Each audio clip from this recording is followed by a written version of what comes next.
Bismillahirrahmanirrahim.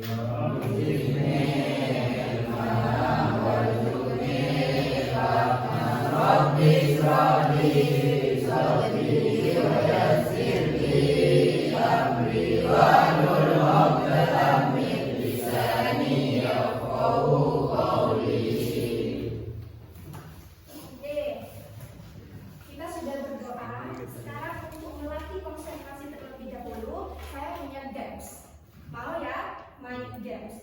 Gamenya ini, clue-nya itu perhatikan kata pertanyaan saya.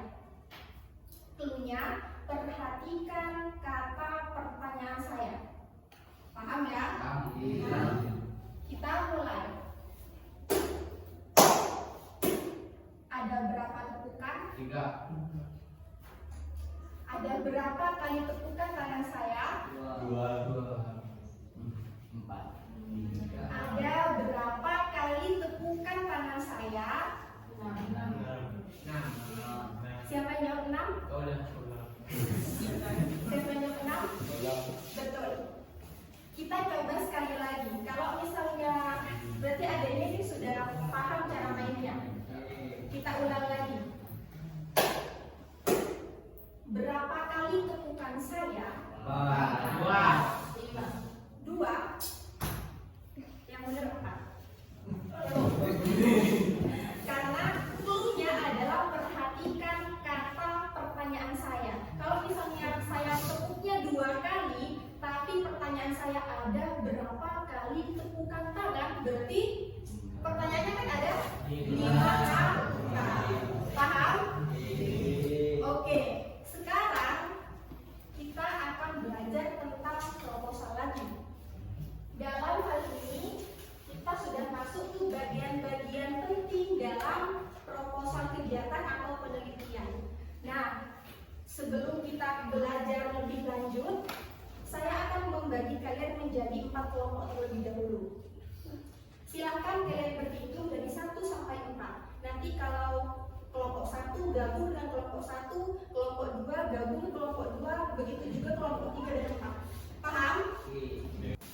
Oke, sudah gabung dengan kelompoknya masing-masing? Nah, sekarang saya akan membagikan materi-materi yang akan kita pelajari hari ini. Setiap kelompok akan saya kasih referensi. Ini kelompok 1. Kelompok 1 kelompok 2, kelompok 3, kelompok 4.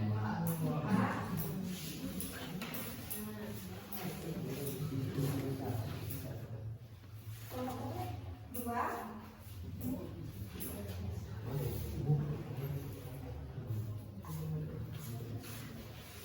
Oke, saya akan menjelaskan terlebih dahulu terkait bagian-bagian penting dalam proposal kegiatan atau penelitian. Nah, anak-anakku sekalian, perlu kalian tahu bahwasanya dalam proposal itu terdapat 3 bagian penting. Yang pertama adalah pendahuluan, yang kedua isi, dan yang terakhir adalah penutup. Nah, di dalam bagian-bagian penting itu masih terbagi menjadi beberapa unsur. Dalam pendahuluan ada yang namanya latar belakang. Nah, di latar belakang itu memuat tentang alasan kenapa kegiatan atau penelitian itu penting dilakukan. Paham ya? Berarti di latar belakang apa sih yang melatar belakangi pentingnya penelitian ini atau kegiatan ini dilakukan? Alasannya itu apa? Kemudian ada masalah dan tujuan. Nah, di dalam proposal penelitian pasti ada yang namanya rumusan masalah, yaitu rumusan-rumusan pertanyaan yang kemudian nanti akan dijawab setelah penelitian dilakukan. Kalau misalnya dalam penelitian kegiatan ada juga yang namanya tujuan. Berarti setiap proposal itu harus memuat yang namanya tujuan. Tujuannya itu misalnya kegiatannya tujuannya apa? Untuk meningkatkan kreativitas siswa. Misal ya, kalau misalnya ada kegiatan-kegiatan yang melatih atau mengasah kreativitas siswa, itu adalah tujuan. Kemudian di dalam isi ada tema. Kemudian ada jenis kegiatan. Misalnya kegiatannya apa? Perlombaan. kemarin itu ketika kita memperingati Hari Lahir NU ada kegiatan, jenisnya apa? Perlombaan. Kemudian peserta kegiatan ini, pesertanya siapa? Kalau kita mengacu pada yang kemarin lagi, pesertanya adalah seluruh siswa di MA Al-Munawwarah. Kemudian ada peralatan yang dibutuhkan. Nah, kalau kita ingin mengadakan sebuah kegiatan, pasti kita juga butuh yang namanya alat. Misalnya kita butuh sound system, kita butuh, kalau misalnya bulu tangkis kemarin, kita butuh ada yang namanya raket sama kok. Nah, paham ya di peralatan yang dibutuhkan. Kemudian ada waktu dan tempat pelaksanaannya. Kemarin waktunya itu di pagi hari, misalnya waktunya hari Rabu pukul 8.30.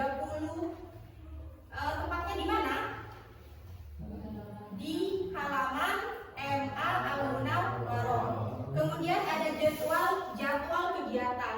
Nah, dalam proposal itu juga harus dicantumkan jadwalnya. Hari Senin lomba apa, Selasa apa, dan sebagainya. Kemudian struktur panitia. Nah, setiap kegiatan itu pasti harus ada yang namanya panitia. Jadi di proposal itu juga harus ada strukturnya, harus lengkap. Ketuanya siapa, sekretarisnya siapa, bendahara, dan sebagainya. Paham ya? Nah, kemudian di isi ini juga ada yang namanya anggaran dana atau biaya. Setiap kegiatan pasti membutuhkan biaya. Makanya dalam proposal itu juga dicantumkan anggaran-anggarannya. Paham ya? Itu ada di bagian isi. Jadi kalau misalnya ditanya anggaran biaya itu ada di bagian apa? Di bagian isi proposal. Nah, yang terakhir adalah penutup. Kalau di bagian penutup ini berisi harapan-harapan ataupun juga ucapan terima kasih yang berupa kalimat motivasi kepada pihak-pihak yang mendukung kegiatan tersebut dilakukan.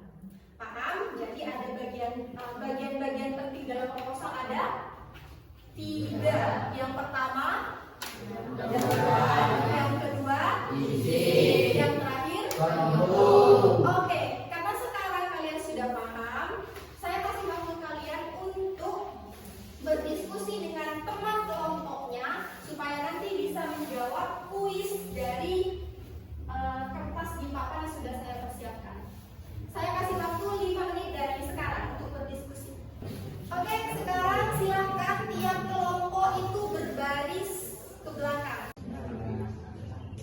Oke, sekarang di sini sudah ada lembar kuis. Jadi tiap kelompok itu harus jawab pertanyaan di baris kertas yang warna hijau. Setiap siswa yang paling depan langsung berlari ke papan tulis untuk mengisi jawaban. Kemudian setelah selesai menjawab langsung ke paling belakang disusul peserta yang selanjutnya. Paham ya? Sampai semuanya terjawab. Bisa dimulai? Siap dimulai? Oke. Silakan kalian jawab pertanyaan dari setiap kuis. Silakan.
Jangan lupa minggu depan kita bertemu lagi di tempat yang sama di kelas 2 terkait pembelajaran unsur kebahasaan dalam proposal.